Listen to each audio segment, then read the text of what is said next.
இப்போது கனவா கிரேவி வைக்க போகிறோம். ஃபஸ்ட்டு பாத்திரத்தை அடுப்பில் வச்சு நல்லா சூடு பண்ணிவிட்டு அதில் வந்து நல்லா எண்ணெய் தாராளமாக ஒரு 4 ஸ்பூன் ஊற்றிக்கலாம். ஊற்றிட்டு அது நல்லா சூடான உடனே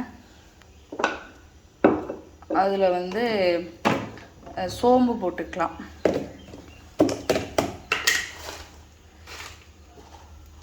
சோம்பு போட்டு நல்லா பொரிஞ்சதும் அதில் சின்ன வெங்காயத்தை போட்டுக்கலாம். நல்லா நிறையாவே சின்ன வெங்காயம் போட்டுக்கலாம். சோம்பு நல்லாவே பொரிஞ்சிருச்சு. இப்போ இதில் நிறையா சின்ன வெங்காயத்தை போட்டுக்கலாம்.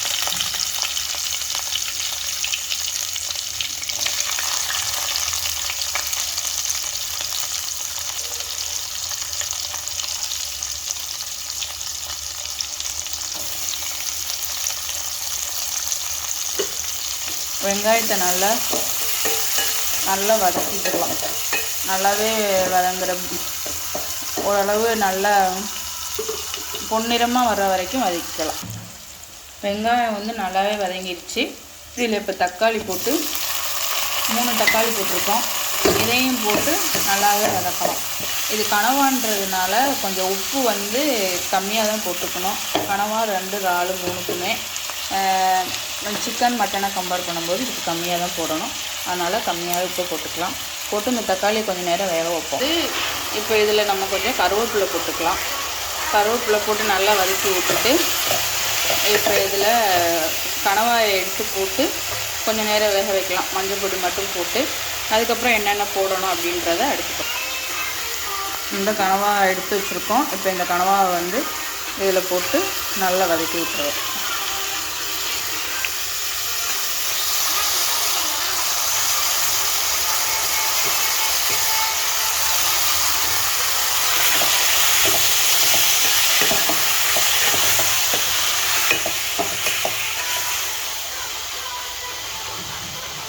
இப்போ இதில் கொஞ்சமாக மஞ்சள் தூள் மட்டும் போட்டு வேக வச்சுக்கலாம்.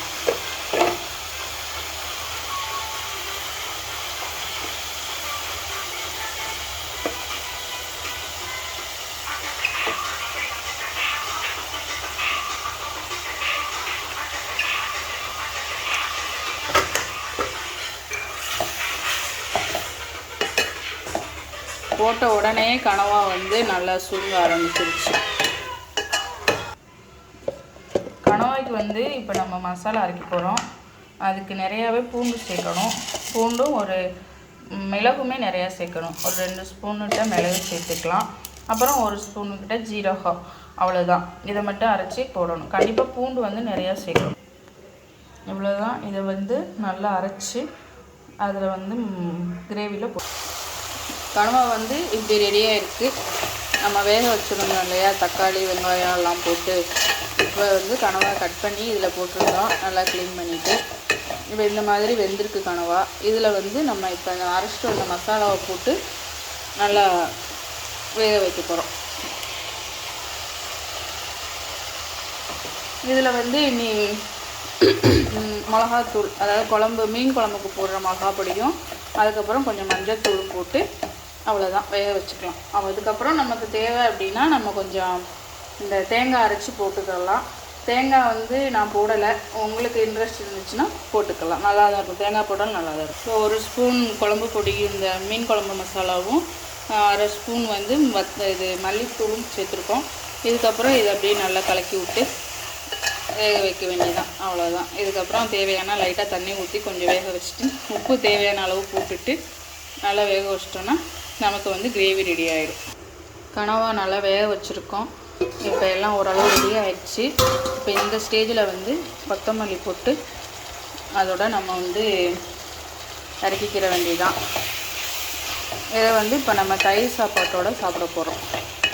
ரொம்ப நல்லாயிருக்கும். நீங்களும் இதே மாதிரி ட்ரை பண்ணுங்கள்.